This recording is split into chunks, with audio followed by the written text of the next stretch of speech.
Hello and welcome everyone to another exciting event our Sakıp Sabancı Center for Turkish Studies is organizing. My name is Tunç Şen. I'm an assistant professor in the Department of History and also the deputy director of the Sakıp Sabancı Center for Turkish Studies here at Columbia University.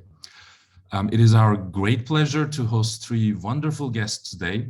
Zeynep Dadak, the director and writer of Gözel Istanbul, Invisible to the Eye, that we'll be discussing today.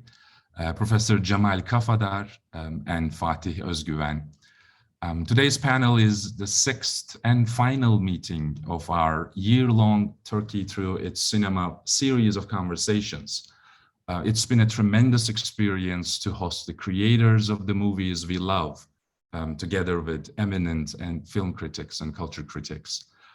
If you've missed the previous meetings and discussions, you can always watch the videos uploaded on our YouTube channel. I will give the floor in a minute to my dear colleague and Sakıp Sabancı visiting professor of Turkish Studies, Zeynep Çelebi, to introduce our guests.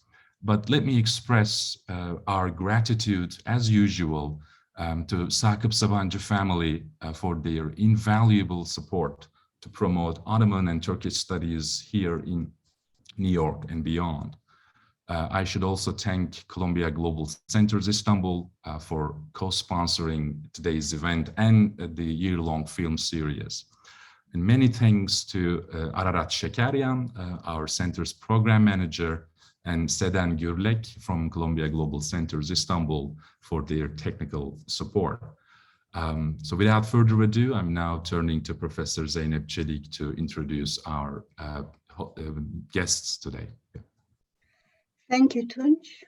Welcome to our third and last film conversation in our Turkey Through Its Cinema series this semester. Our film today is a unique documentary of sorts released in 2020.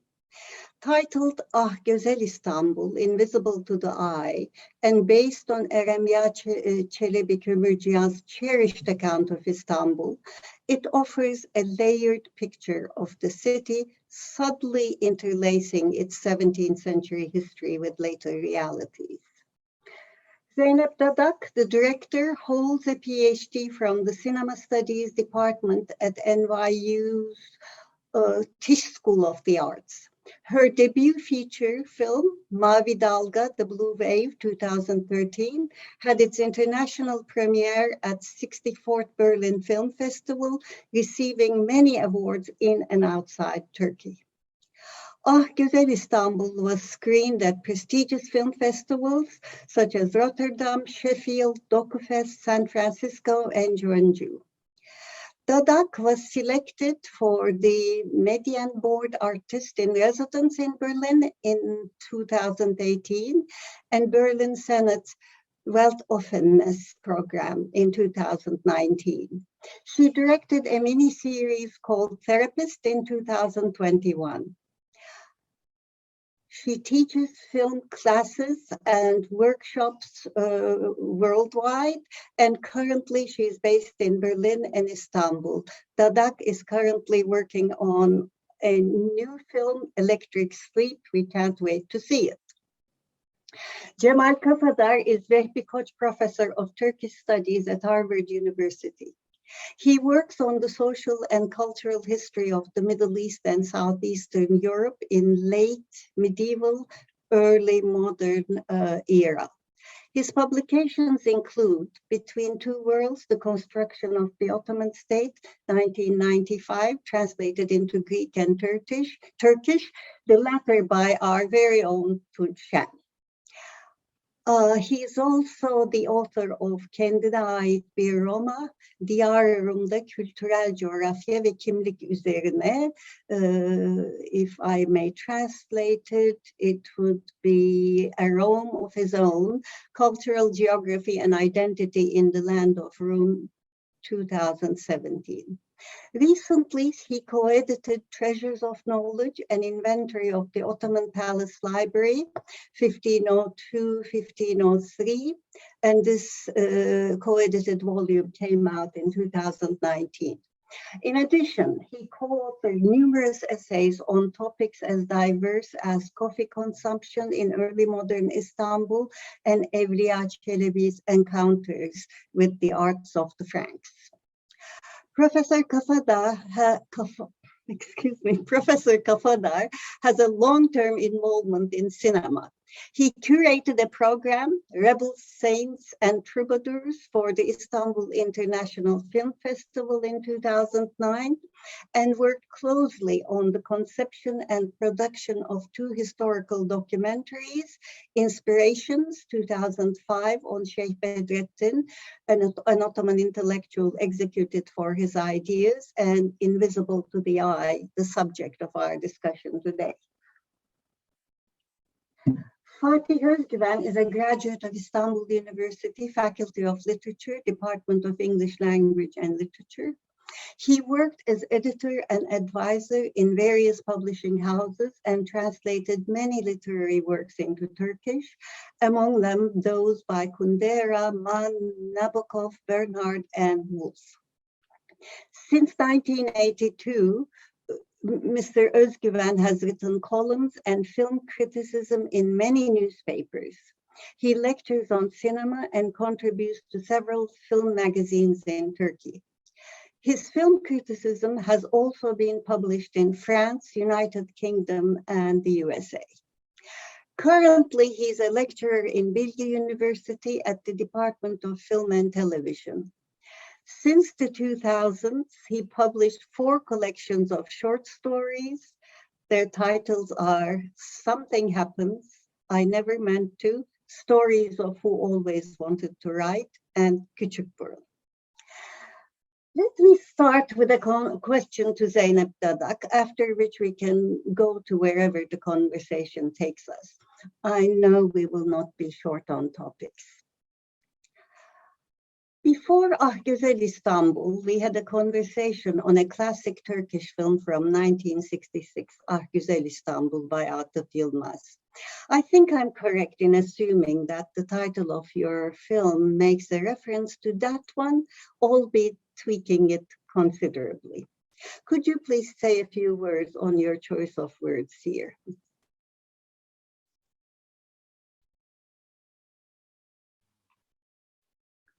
Hi everyone, and thank you very much for your invitation. And it's a great pleasure for me to be here with all of you, and especially with Fatih and Cemal, with whom I was lucky to have been sharing a long past, we can say, in terms of work and friendship and whatnot.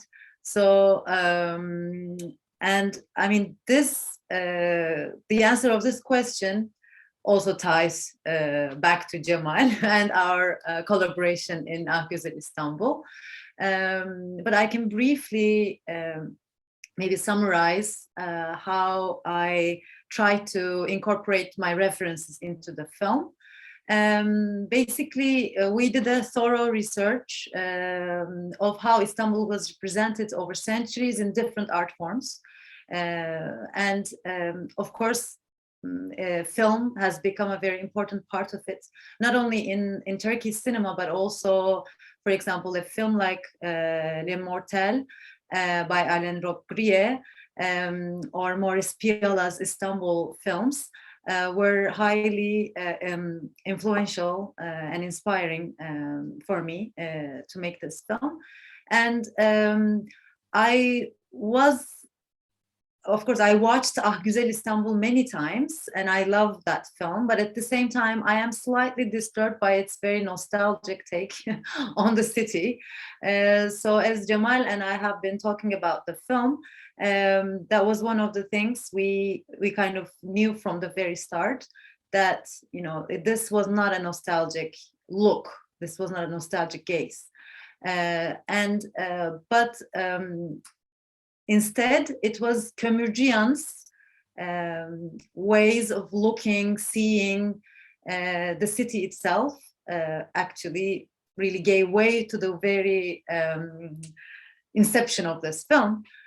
So in that sense, Cemal one day said that this is also not only like a beautiful, because güzel means beautiful in Turkish, This is not about beauty, but it's also about how you really narrate a city story through different ways of looking at the city. And that ties to the word göz, which is eye. So we made Gözel to Gözel, making the word beautiful into some kind of a gaze, a way of looking at the city, a way of looking, seeing the city. So maybe Cemal can briefly comment on that.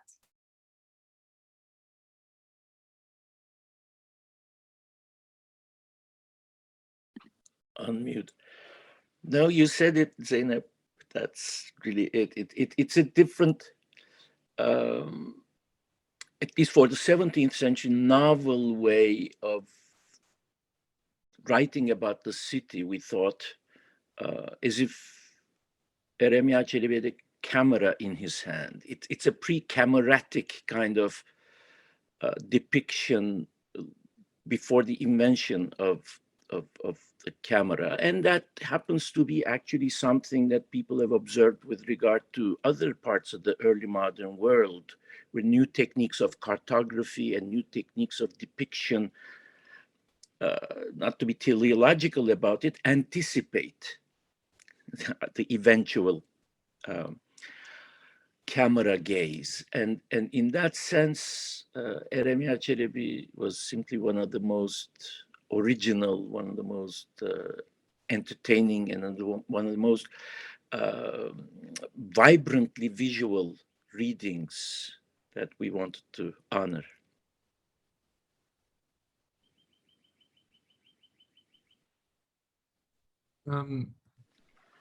Let's talk a little bit more about Eremya Çelebi before discussing some genre-related questions about the film, because I know that the film can be classified as both a documentary or, not a documentary. It's sitting somewhere in between a documentary and fiction. I would like to really hear, especially Zeynep's and Fatih's thoughts about, all the plays with the genres. But for the moment, let's hear more on Eremya Çelebi and his significance and the importance of his time, because Eremya Çelebi was just one of many Çelebis at the time. And this is your term, Cemal Hocam, 17th century can be described as the age of Çelebis. What would you like to say about that? And what would you like to say about Eremya Çelebi specifically? Can we, for example, define Çelebi as, flaneur or as an outsider of his society at the time? I really would like to hear your thoughts about it. Thank you. Eremya deserves a good deal of attention. But first, on the word documentary, Zeynep and Fatih are the people to speak about it. And I just felt very torn and even apologetic when I used the word on my bio, historical documentary. This film is not a historical documentary, but I just had to give it in so many words, and I hope Zeynep forgives me for that. About Eremya Çelebi and his time, this is a fascinating moment of various layers of transformations worthy for study and reflection. First of all, it's an age when Armenians, specifically speaking about Armenian communities, established a vast trans-regional commercial and intellectual network. It's one of the most impressive international or trans-regional networks ever, really, both with its commercial, better known aspect, but also with its intellectual aspect. And two of the foremost centers of gravity at that time were Istanbul and Isfahan, both of whom came to be significant centers of Armenian life only circa 1600. Istanbul had an Armenian population before, but nothing like it because of migrations in the late 16th century. And Isfahan is another reason I won't go, it is another story I won't go into, but Not surprisingly, the outstanding contributions of the Armenian community of Ottoman Istanbul to the economic and cultural life of their city and beyond started to shine in that 17th century. The Zilgian family's discovery, for instance, of a unique copper alloy to produce musical instruments with an unequaled sonar clarity and resonance is the stuff of legend for any rock or jazz fan. Zilgian is, clearly recognizable as one of the most global musical brands of our time. And artisanal, and by the way, it was in 1623 that they were given the specific charge to produce instruments for the Janissary army. So next year is the 400th anniversary of one of the oldest firms ever. And we hope to celebrate it here. Now, Eremya Çelebi is not so well known internationally, but he too deserves to be recognized as one of the most intriguing and creative minds of his time among the other intriguing and creative Çelebis. Figures like Eremya combined rootedness and cosmopolitanism, localism and universalism, I wrote in a biography, with amazing flair and ingenuity. He was born into a modest family, mostly artisanal, commercial, and clerical. He chose not to have a clerical career himself, had the patronage of two commercial figures, one rather wealthy, Abro Çelebi, and another, his maternal uncle, baker. So he worked in the bakery a good deal. He knew this life of the city from various angles. And what I want to say is that recently, an Armenian colleague, student who's worked on Eremya Çelebi told me that with so far unidentified materials, he has more than 150 works that constitute his larger oeuvre, and that is very impressive. Of that, I want to highlight just two things. One of them goes into the making of our film, but before that, his diary. His diary, covering the years between 1648 and 1663, clearly marks him as one of the pioneer memoirists of the 17th century, an age that witnessed an early explosion of first-person narratives worldwide before the routinization of diary keeping in the modern era. His entertaining yet also deeply moving Tale of the Jewish Bride is again pioneering in two ways. It is a novella based on a contemporary event that was the gossip of the town among the middle classes, with no major political actors or larger-than-life figures, and no allegorical dimension, something that belongs in the metropolitan news section of modern newspapers.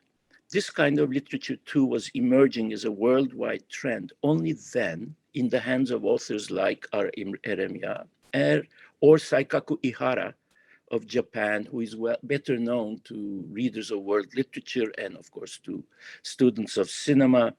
Life of an Amorous Woman is his novel that became the basis of Mizoguchi's The Life of Oharu.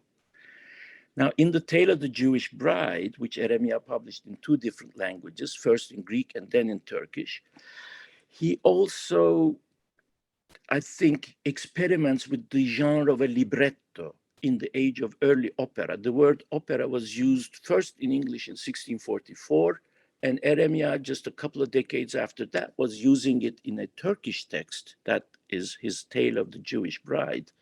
And it's just one of the very early signs of awareness of the cultural world of Europe, and that he also embeds in this experiment, which I consider to be a proto-libretto. Anyway, while he prepared his readers for the world of opera before its full blossoming, Eremya took an even bolder step in his history of Istanbul, which is the subject of the film, of course, or at least its source of inspiration. His spectacular feat in this masterpiece, I think, was no less than heralding the age of camera 2 centuries before the instrument was even invented.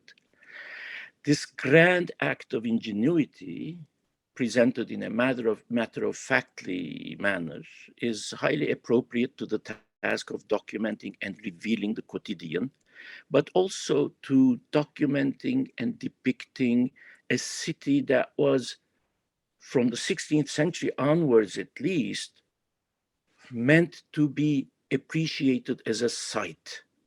From the 16th century onwards, we have literature which speak of Istanbul as a site to behold, which is not easy to dismiss as a cliche because of the way it is framed. And I don't have the time to develop this point here, but it is an awareness about the layout of the city and the way it presents itself that was forming into a mode of receiving and perceiving Istanbul, the city,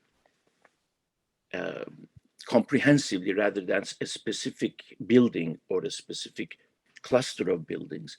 And in that sense, Eremya brought a cameratic perspective to it.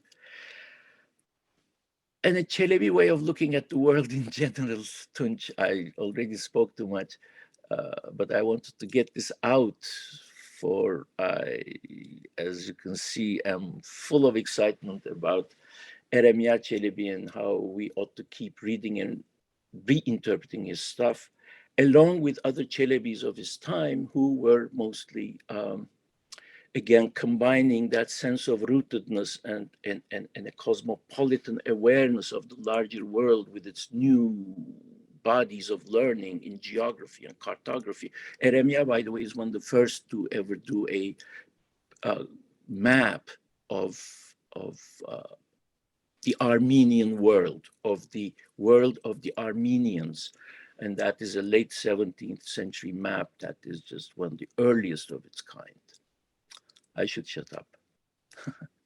And thank you, of course, Tunç. Thank you, Zeynep, Zeynep, for inviting us to speak about the film that occupied us for so many years and is still on our minds.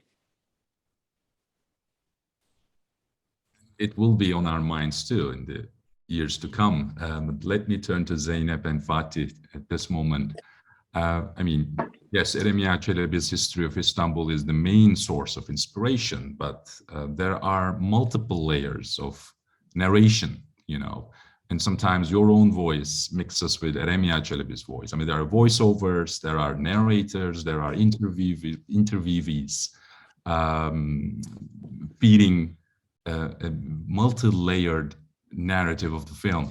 That makes it a little bit difficult for us who are not well informed of, you know, cinematographic techniques, where we should situate the film, whether we should view it as a documentary or a creative documentary or a docufiction, or, you know, would you like to say a few things about the genre question or the categories and what you really wanted to achieve by mixing different layers of narration?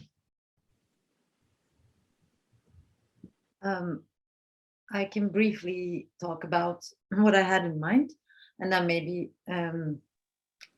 Fatih can, because we already had a kind of a really nice conversation about the film in Ankara this past June in a film festival. And also Fatih and Cemal's relationship date back, and Fatih is kind of partly responsible of Cemal's cinematic endeavors. So maybe we can just combine it with that. Basically, I can again refer to what Cemal has just said about the Zilciyan family, actually. That in a way summarizes my strategy of how I wanted to adapt this particular text. There is like the book itself. I mean, I highly recommend, if you have not read it, to our viewers to read it. It's a very, I think, like, that's an easy read, and it works as an inventory. It works as a compilation of anecdotes. It's very interesting. Also, it's a kind of like a city guidebook in today's terms. And so when we were talking about the book, certain kind of, I was trying to read between the lines, actually. For example, he talks about someone who is making sounds around, I think it was the city walls. Yes, city walls. And Cemal and I have discussed if that particular place could be where the Cihan family first started to, produce their zils, so their musical instruments. In that sense, I was really like trying to read with the book and kind of imagine what those places would become like after Kömürcühan passed away. And if he would come to today's Istanbul and if he would visit these particular places, like what kind of stories would I like to tell him? So it's like, it was kind of like a conversation that I had, of course, like with Cemal's incredible, generous guidance I had with him. In that sense, those sounds, the soundscape of the film really refers to, today's Istanbul. But at the same time, things that I have imagined, like in the example I have given about the Cihan family, all these like little fantasies that he triggered in my imagination.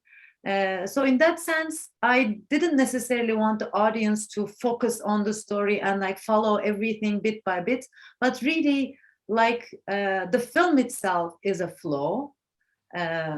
So I would answer your question, Tunç, as like let it flow. Like, we don't have to really categorize what kind of a film the film is, but really, if we just like, if the viewer can let it flow and just like really imagine that she is on a boat rolling down the stream, the Bosphorus, I think that would really like satisfy my my reasons to make this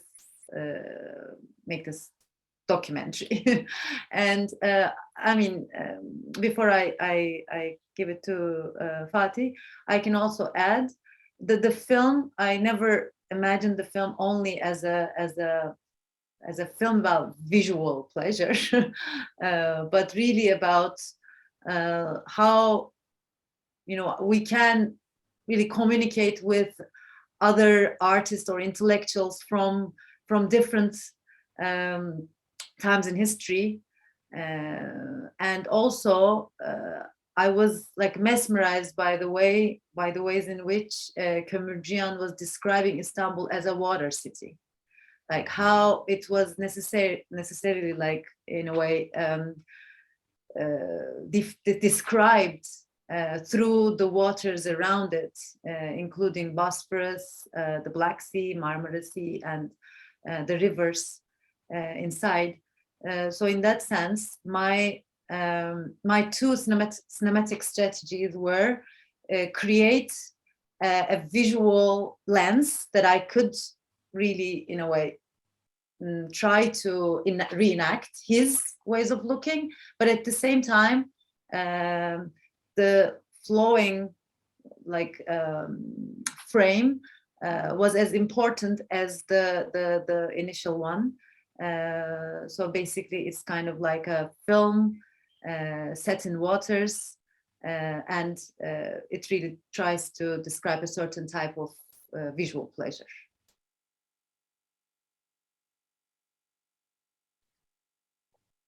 Fatih Bey? What was the question?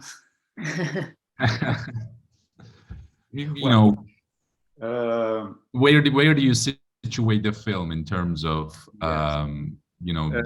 documentary tradition or genre related issues? Yeah.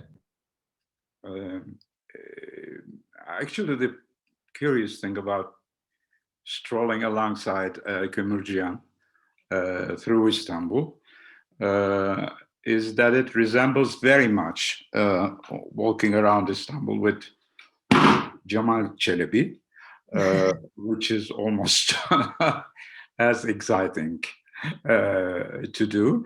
I don't remember if you've ever been on a boat. Probably we haven't.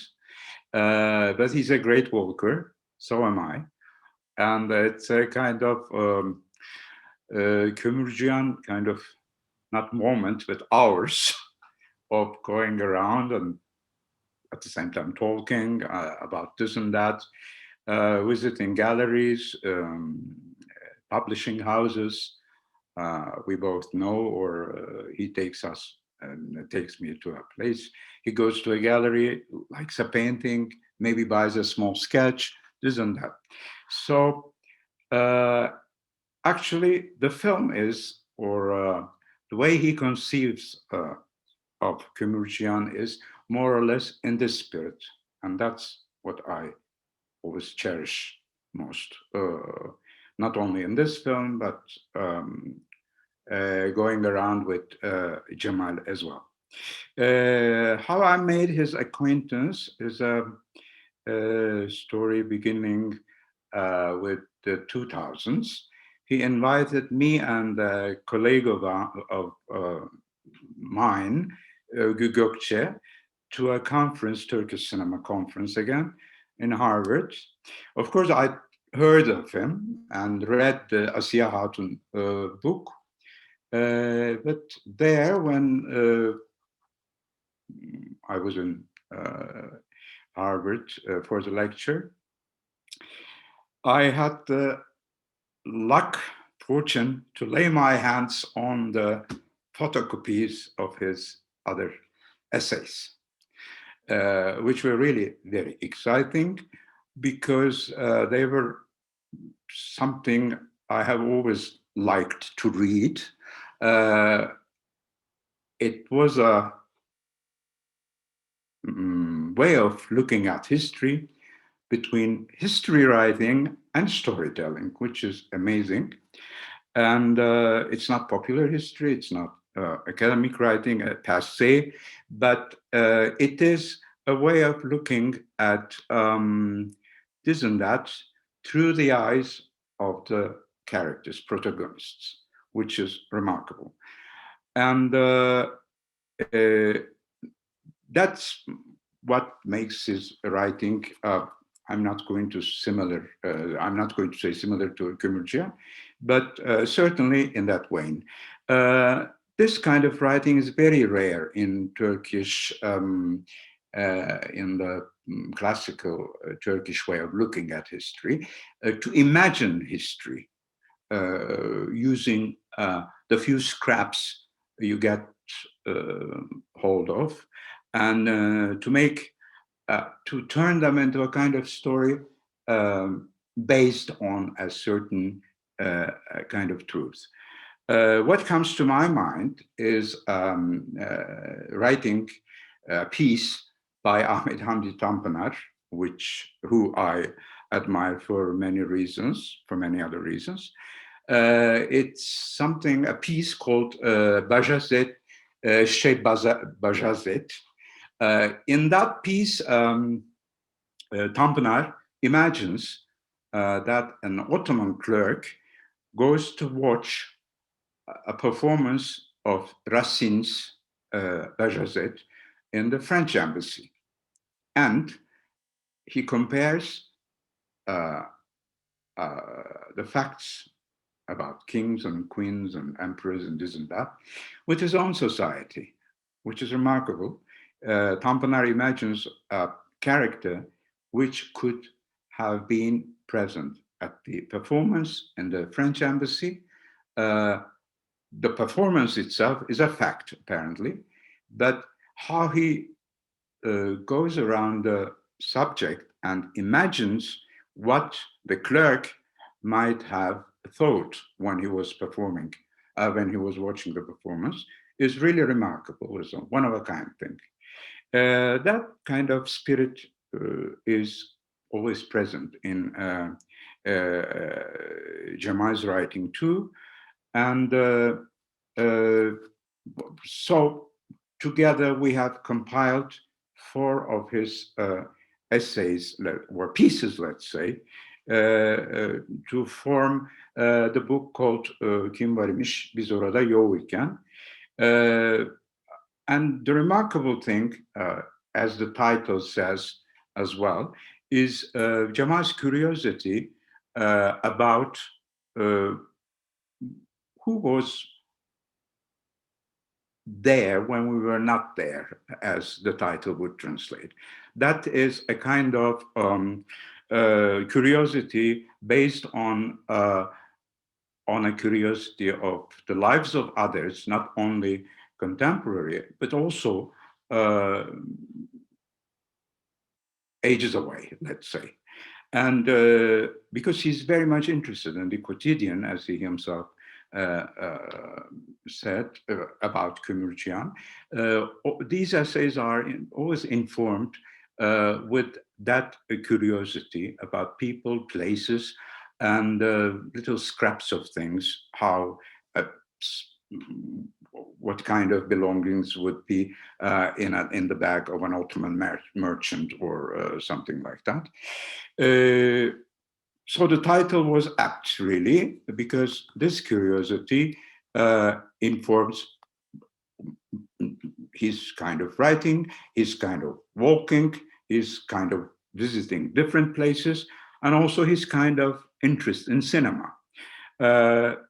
In 2009,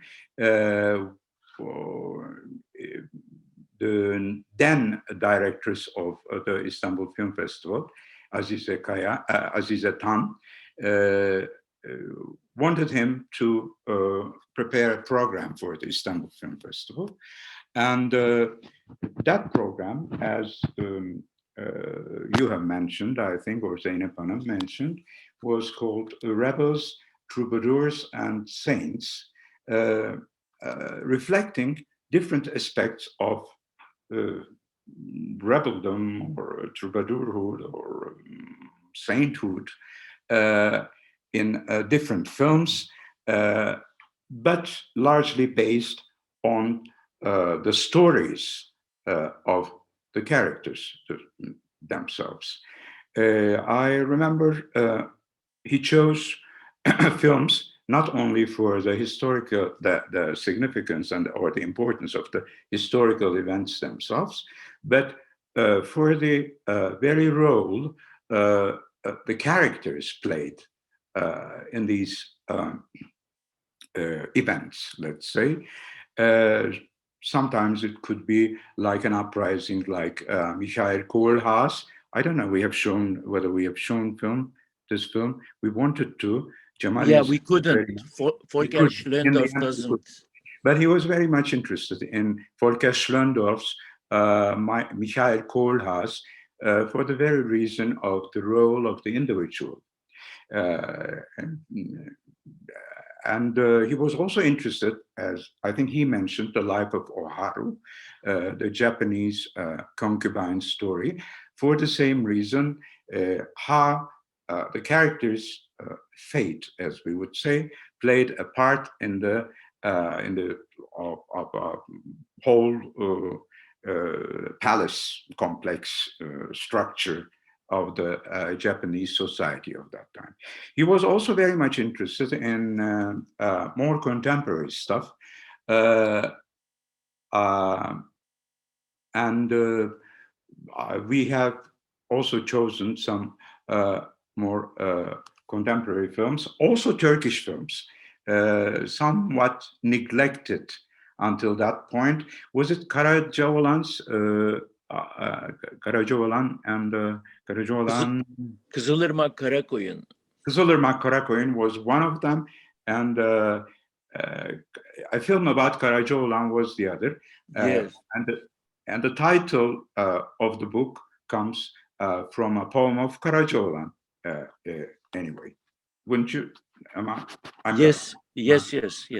Kim Varmış Biz Burada Yokken. I must confess that I was not very happy with the title at first hearing. I found it very sort of folkloric and this and that, prejudice of the middle class intellectuals, I'm going to say. But then I discovered that it's more than apt, because it really is about that, with Cemal's understanding of history and stories in general, stories of people and the histories they have set in. Really, who was here when we were not here, and what did they do? So the film itself reflects this interest really very much, and it was like largely on a boat, wasn't it? On waterways, with Kömürcüyan standing in for Cemal Kafadar, or vice versa. What I found about the film most interesting, that it's bathed in a light which is probably the work of Florent Henry, the French cinematographer. Istanbul is not that shiny and that glamorous, that bathed in light. But when, in my experience at least, that doesn't work. And when you, especially looking from the seaside, through different doors and gates, places we have not really visited for a long time or ever, you get a glimpse of the city that is jubilant, sunny, alive, and very much of today, which is a considerable success of the film. I don't know about the genre, and I don't care. The film itself is very successful in that respect, as was Zeynep's film before that, on the coast of what year was it?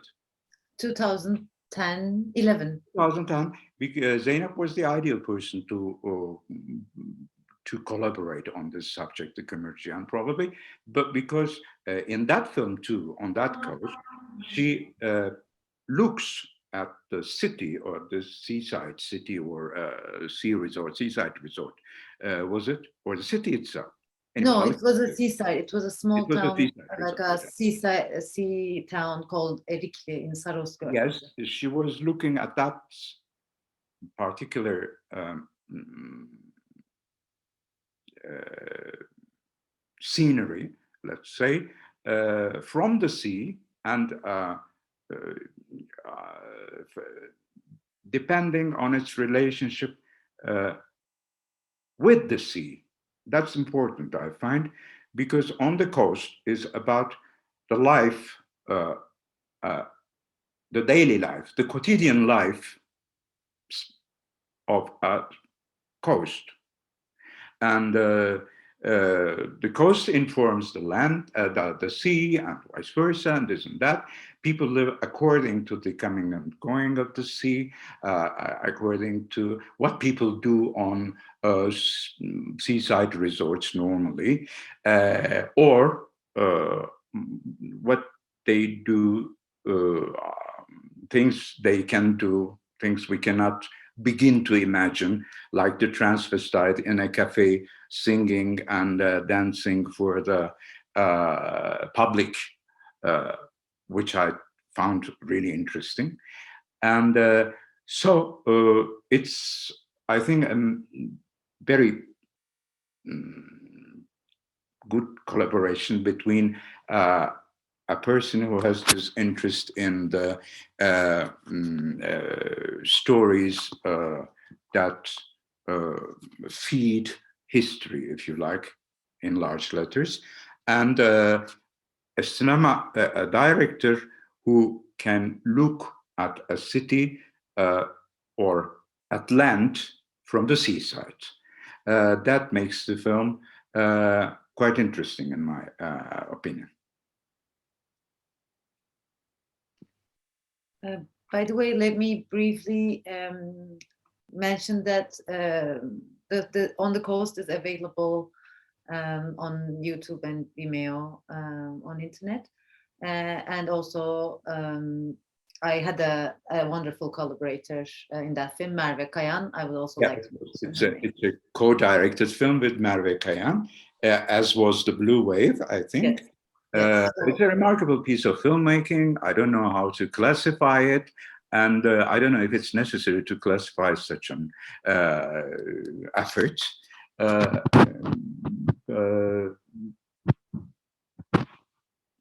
That's it. Let me add a reminder before it's too late to especially our participants. I mean, if you have questions to our panelists, please use the Q&A box, and you can write down your questions, and we will address at least some of them. Okay.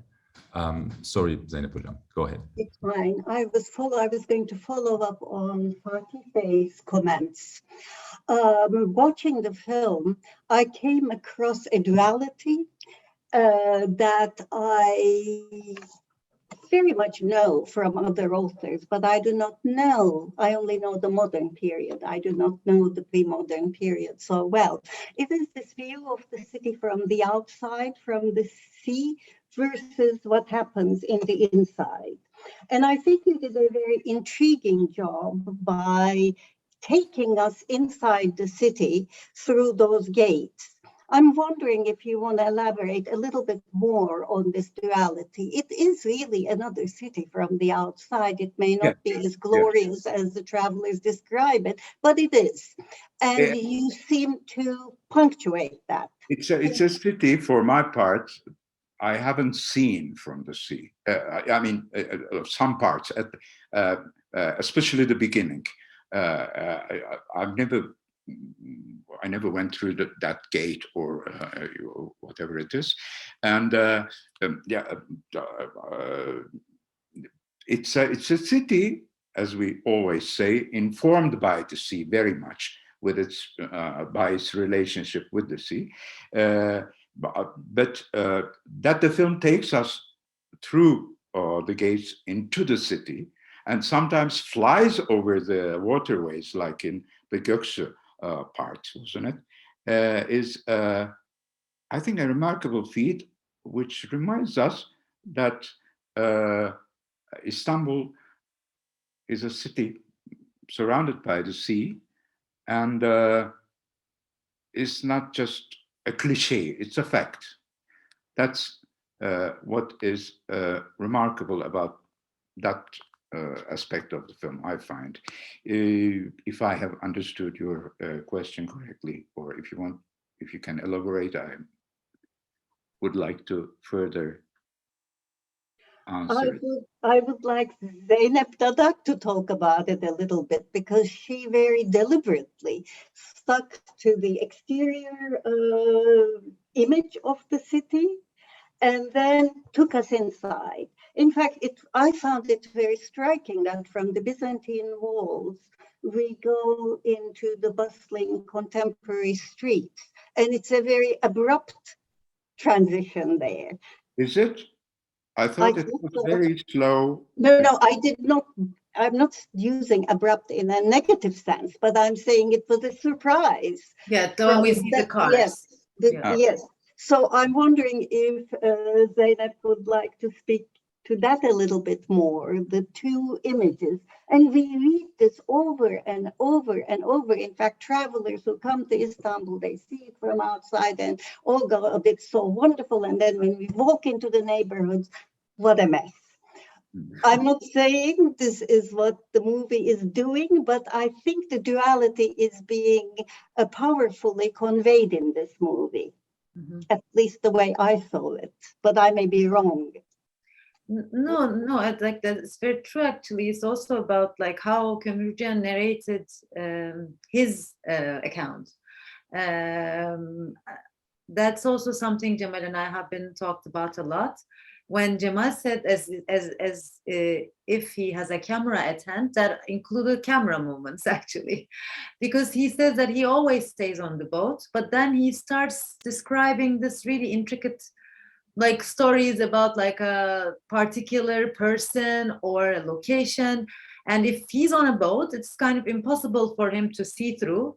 I mean, he's really like, even in his own narration, he is already a ghost. He's acting as if he can just like fly over and then, you know, fly through the city, or he can just take his eyes out and kind of, you know, almost like a drone movement. So it's like, I was like, when I started to read the book, like in terms of how I would incorporate a certain cameratic strategy, before I introduced it to Florian Harry, and he was also a great collaborator, as Fatih mentioned, my cinematographer. And I just realized that he really describes, like Kömürcüyan describes certain movements that I can definitely like easily fit into certain like lens movements or like camera movements, like a you know, dolly shot, a crane shot, or a drone shot. So I was constantly trying to understand how far he imagines himself from the boat. That was my strategy in terms of kind of going inside the city from these gates. So he was the one who gave me the directions. And also, like, for example, what Fatih has mentioned about the light.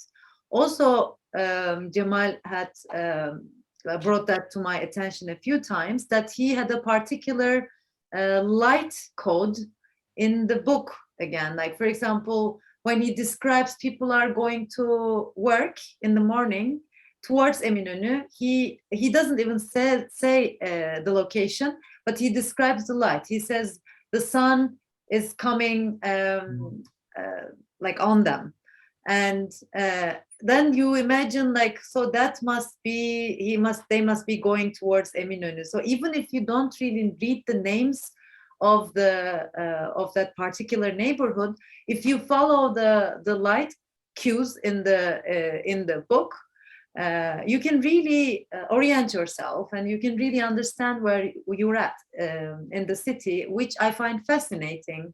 It's like not only about like having a camera at hand, but it's like we have a full cinematographer in a boat, like Kömürcüyan himself. I really would like to elaborate on the entire experience of viewing and filming the city by the sea. I mean, are there particular moments or particular views of neighborhoods that surprised you when you were shooting the film by the sea? The opening scene, for instance, I mean, I was particularly mesmerized by, the entrance to the Samatya gate, and viewing the hospital behind, and the only surviving sea fortress, etc., etc. I wonder whether you had those kind of personal moments of amazement or surprise. The pace of it, the pace of the entrance, the slowness, the luxurious, deliberate rhythm, that was remarkable. Yes. We spent a lot of time on the boat, of course, on several boats, actually 5 at total, I think, because we needed different speeds, we needed different kind of, for example, with like one boat, the big boat Cem and I were on, it was like we couldn't go very close to the shore, so it's like we had to pick a smaller boat in order to go closer. So it's like we had to make certain changes. I cannot necessarily think of a particular moment at sea that surprised me, but I definitely was surprised by the Ethiopian presence in the Armenian church. that was a moment that was really unexpected, because we were already in contact with the church. We had our permits and everything, and we were supposed to, they knew that we were supposed to shoot that day. And we went, and they said, you know, in the small chapel, we had this group, and they don't have their own church. So, you know, they use our small chapel. And then, like, when I went inside, I saw that they were having their mass, and like we asked for permission to shoot, and they said yes. And then I just realized that it was already a Byzantine church, because I saw the ayazma as described in the film. There was like water under the a water cave under this church. So it means that the Armenian church already belonged to a Greek community before it was transferred to the Armenian Patriarch. So it was like all these things that I read about and thought about just, you know, became a reality as I walked into this into this church on this particular Sunday. And I mean, although I really like it's a heavily scripted film, like that moment, for example, was completely spontaneous, and Floran was amazing in that sense. Whenever we caught something, we were really like running after it. So I think for this type of film, it was important to have that moment of, you know, very stable, a very stable understanding of how you will shoot that location. But at the same time, if you run into something, run into an unexpected, you know, guest, as in that case, you should be open to accommodate that in the film. So that was a very interesting and very, I don't know, almost like a magical moment for me. And even the way that scene is shot, like that backlit, you know, like almost like a holy light coming from outside. I don't know, it was like a very, very rich moment for me. And the It was script a very striking. It was a very striking moment for me too in the movie, but I also loved it because it brought me to a reality about Istanbul, which I was not ready to see in this film. Who lives there? Who lives in this neighborhood? What kind of a population are we talking about right now? And I thought that was very well done. And I'm so happy that chance helped you.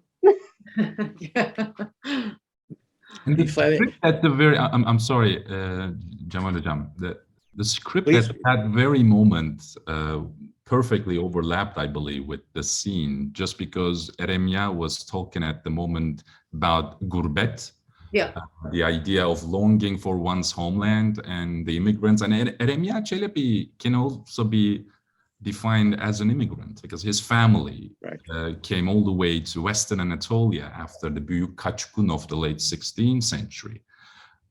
So maybe this is not a question or to Cemal Hocam, but would you like to say a few things about that? Sure. I think his parents' generation and he was very, very well aware of it. And he uses the word gurbetzede and teselligah for that church. He says, and he uses them in Turkish. This church, he says, is teselligah for the gurbetzede, namely a place of consolation for people afflicted with exile or self-exile or exile, immigration. The word gurbet could have many connotations, but we know what it means when it is at that time, particular time of his parents and grandparents who had to move because of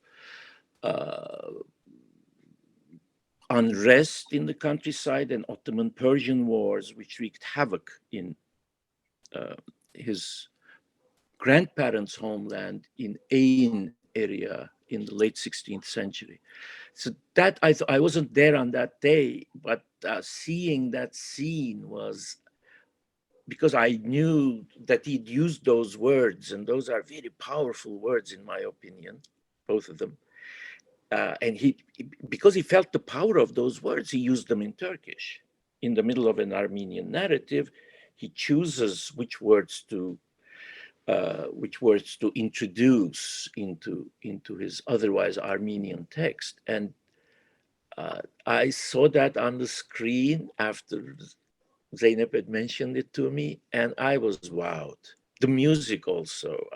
I mean, in general, the sounds, I think, I was so blessed to be able to work with Zeynep on this, because she really, it's not just about reading the text and understanding it, but she has a feel for the city, which I'm sure anybody who watches the film will agree with.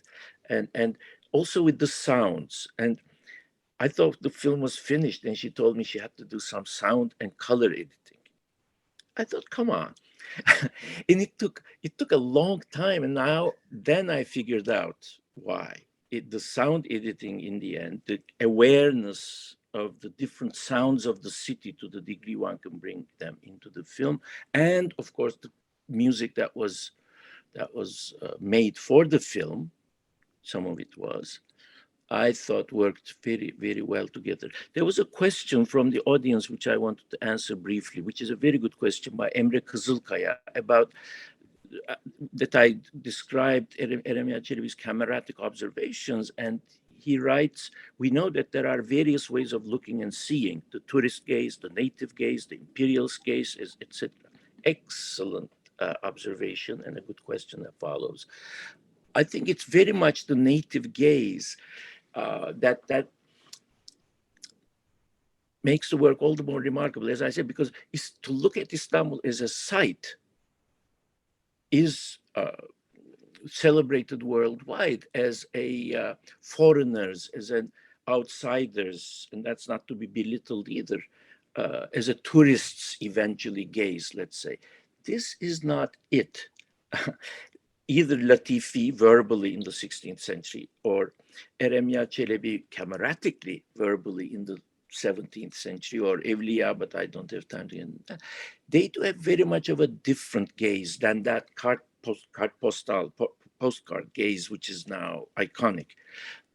For instance, the light bit that Zeynep mentioned, to give a bit more detail on it, he says that, and he's speaking of Samatya, his home neighborhood, which was where that also church, of course, is located. So he writes that those of us who work for a living walk towards the sun in the morning and in the evening. This is so brilliant. He's walking toward Eminönü, toward the east in the morning, and back towards Samatya in the evening. And it's the light that gives him his coordinates in that narrative, which is also written for a native gaze, because who would understand it otherwise? Yeah. But I would like to add that those gazes get mixed up sometimes.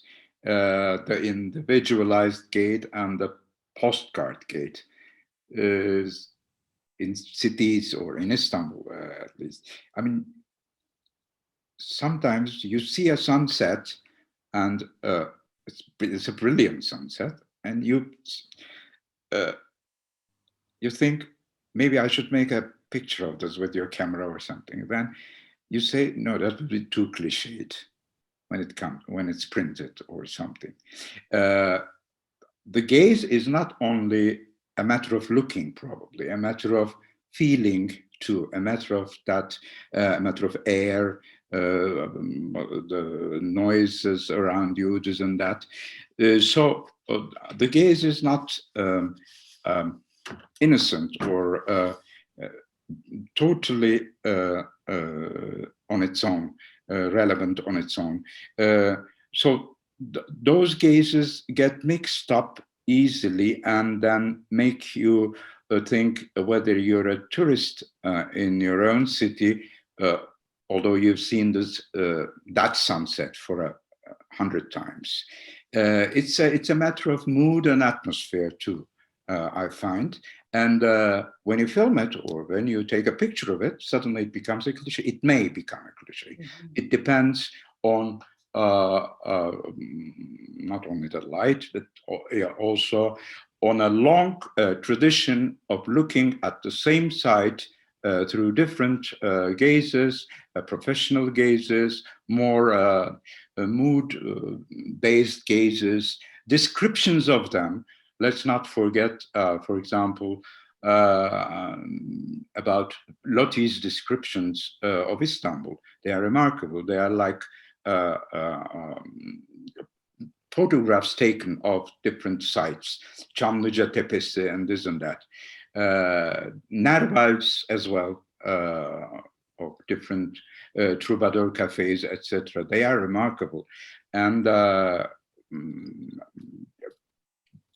the gaze is not only informed by the visual thing, but also by the mood, by the cultural heritage of the one who looks at that particular scene. So I would like to say that the gaze is not easily classifiable, this gaze, that gaze. We find ourselves, being Istanbuloids sometimes, that we are in a postcard. And we say, damn, this is like a Casper. This is a remarkable thing about looking at the city and experiencing looking at a city, I find.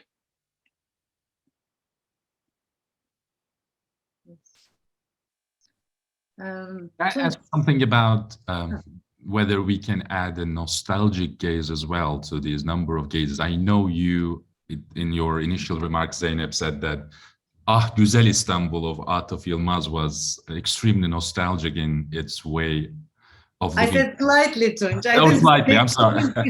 I'm sorry about It was not actually. I must disagree. Yeah, Ah Güzel Istanbul, the original Atıf Yılmaz film, is very humorous when looking at Istanbul. It looks at an Istanbul in ruins almost, and it makes fun of nostalgia at the same time. And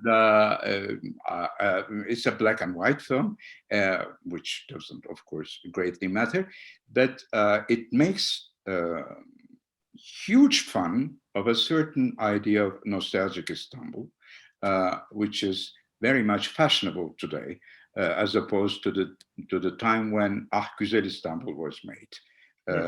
So my question is there any room in your film for nostalgia? I mean, I recall certain scenes like references to Ara Güler, where he says that I'm photographing Istanbul just because everything will disappear otherwise. I need to just preserve whatever left beautiful about the city, or some script about graveyards. I mean, graveyards are the only places where we can remember that people from different confessional backgrounds were living together in the city. What would you like to say about nostalgia in your movie? I can of course talk about it quite extensively, but I don't think we're really kind of exempt from that nostalgic look. As Fatih has just like mentioned, I totally agree that, you know, how do we really draw the line between what our gaze can also turn into. So, but at least like if you have this question in mind when you're filming it, I think that helps. Then you can, like, I'm not talking about like kind of serializing it, of course, but really like trying to also like look at your own image, the image you have just made as an outsider sometimes. I think for me that I always try to include that strategy. And I think it is okay to you know bring that emotional aspect, also that feeling of longing a certain type of past in the film.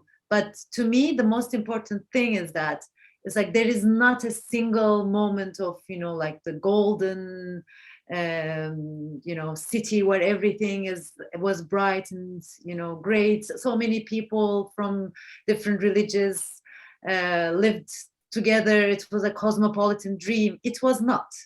You know, it's like, and in that sense, what I tried to at least like call attention to was, I mean, yes, certain things are like really demolished, horribly, I don't know, like treated in the last maybe 40, 50 years, and especially in the last 20 years. But at the same time, certain ways of, in a way, not respecting the city and its people were always among the you know, dominant strategies of the rulers of the city, including what happened in the 6th and 7th of September, when we lost all the information about the Armenian and Greek graveyards, for example. So it's like, it's not about, you know, like we all live together, what happened to us now? Like I just like shied away from that kind of attitude. But of course, like we are, I mean, that this film is my own strategy to exist in Istanbul and to keep loving it, and kind of, as Fatih has said, you know, like as my gaze also changes, and you know, my ways of dealing with the city changes. So it is also very personal in that sense. And I mean, I can never say that my look didn't have that kind of nostalgia. Of course it did, but at the same time, I tried to be as critical as possible about it. At least like a sense of it that would make people remember after. Yes, I find nostalgia is a dirty word when it comes to a city which changes so abruptly, so drastically, and so often, which makes it remarkable as well. Nostalgia in a form today in Istanbul, in Turkey, is very much open to consumption, and in the wrong sense. So I mean, the attraction of the film is not at all a feeling of nostalgia for the city, which Kömürcüyan didn't feel at all, I think. And following Kömürcüyan, the makers of this film adopt the same attitude too, I find, personally, which but also Kömürcüyan was brilliant and vibrant. Thank you. But Kömürcüyan was also like, he was not, yeah, I mean, Cemal maybe can talk much better about the final, like the closing remarks of Kömürcüyan, which I find fascinating. But before that, there is a question that I'd like to address, maybe because I think it's something I can answer. Dalia Kandiotis' question, thank you. I think it's a very, very good and very important question. The narration. So basically, I try to, actually, we shot much more than what you see in the film. We had shot like in, I think, over 100 locations. So what I tried to do during the research, I photographed every location, and then I tried to come up with a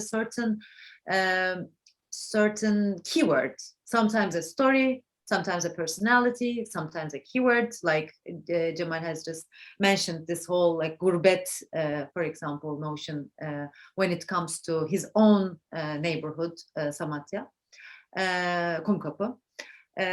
So in that sense, because I already had what I want to deal with in mind in this particular section, chapter, location, whatever it is, I made a list of people who I would like to talk about these notions in today's Istanbul, alive. Yeah, like, I mean, so in that sense, that was my more or less the commentators, actors. I just try to reach people that I really would like to have a conversation about that particular notion or location. And in terms of my own writing, what I tried to do was like, because I had Kömürcan's like voice in my head, instead of using the book like kind of word by word, I in a way, you know, like wrote certain things. So it's sometimes it's his own words, but mostly it's also like my take on what he wants, what he talks about in that chapter. So in that sense, I decided to include my own, in a way, commentary into his writing as he talks about the city. I mean, and because I had Cemal to ask for consent about this, because the historians, I don't know, Tunç Hocam, Zeynep Hocam, what you would think about that, if I have committed a crime by doing that. But I really, I try to talk with him as I wrote. So even as it is as if he is speaking, it is not only his words, but also my words were merged into his. That was my my strategy. And towards the end, it becomes clear, of course, like the final episode is my words completely, but again, it's based on particular emotions that he described. So it's not like I am all of a sudden taking over.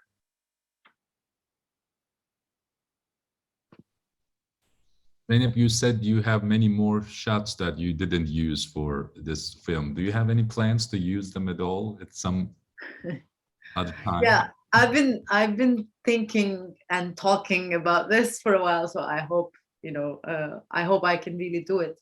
I want to, you know, extend the film into maybe like a multimedia project, like mapping also, I don't know, like using some of the videos and footage that I have shot. So not a film, but maybe something like that I can do in a gallery, or some kind of an essayistic, I don't know, format, long format that I can collaborate with other people. I've been thinking about it. I don't think I will make another film from that footage. Akız Istanbul 2, the blockbuster. But yeah, I would really like to think and use those material, also including the research material. Like there are really a lot of stuff just sitting there right now. Maybe a book. Some digital humanities scholars working on Istanbul or early modern Istanbul would definitely be interested in collaborating with you for that kind of project. That would be fantastic. Yeah. Yeah, I hope one day.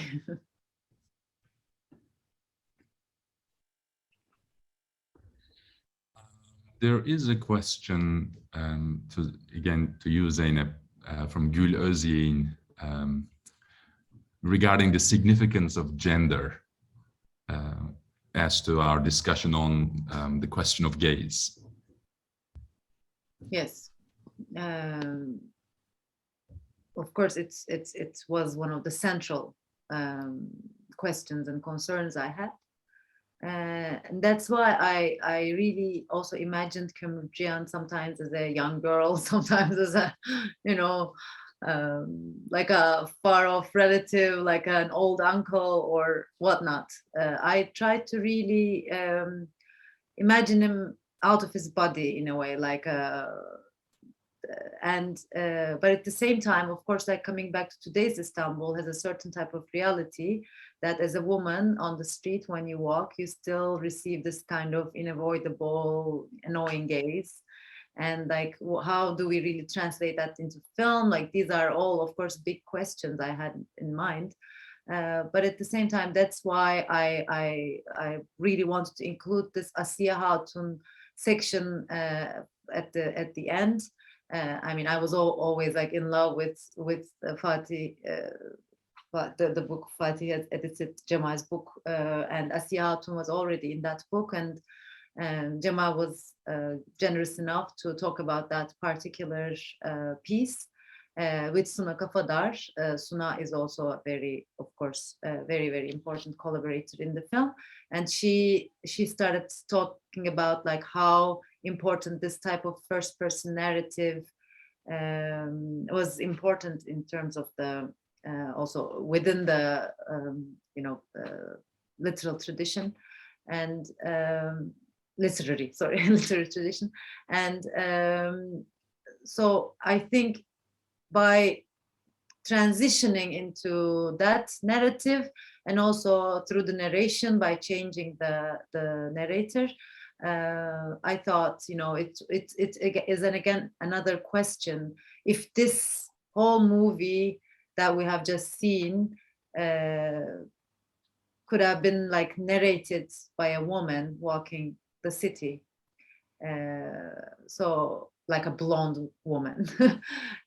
So it was something that I tried to play, but not necessarily. I mean, there were so many things that I just like was trying to make sure that I don't really, preach about certain ways of, looking. So that was my way of transition, like a smooth transition to thinking of the female gaze. I have a question for I very both, much both of appreciated this not preaching tone in the movie. It's really very humble in a way it is done. And it's remarkable that way, yeah. But I'm also curious about the reception. I do not know much. I know it hit bad times. Did you get the kind of reception you were expecting, or do you see a future for the film? And what kind of audience? Or the sequel? No. The movie that we watched. Yes, I know. What kind of audience were you thinking of, and did you get this audience? I did, interestingly, yeah, like more than I have imagined, actually. Like it was a very turbulent period when we released the film. It was just like we finished the film and like the first lockdown came. And then we were lucky to still like open it in a big documentary festival. And then like the Turkey, Antalya and Istanbul Film Festival screenings were also physical screenings. So we got lucky in that sense to see an actual audience. But then of course, like cinemas it got more and more difficult. And without that made us move a little bit faster in terms of the digital distribution. And without, unfortunately, planning a theatrical distribution, we've decided to go online. And we were online at Mubi, Turkey, last year in March. And that was a second lockdown, and that was really very unexpected. People were at home, and we were getting these like messages from people, also getting feedback from Mubi that it was watched. It all of a sudden has become like the second mostly watched film, and it was really because people really couldn't go out to Istanbul, they stayed at home and watched the film. It was an interesting coincidence. And then also we were able to translate the film to West Armenian, to Eastern Armenian languages.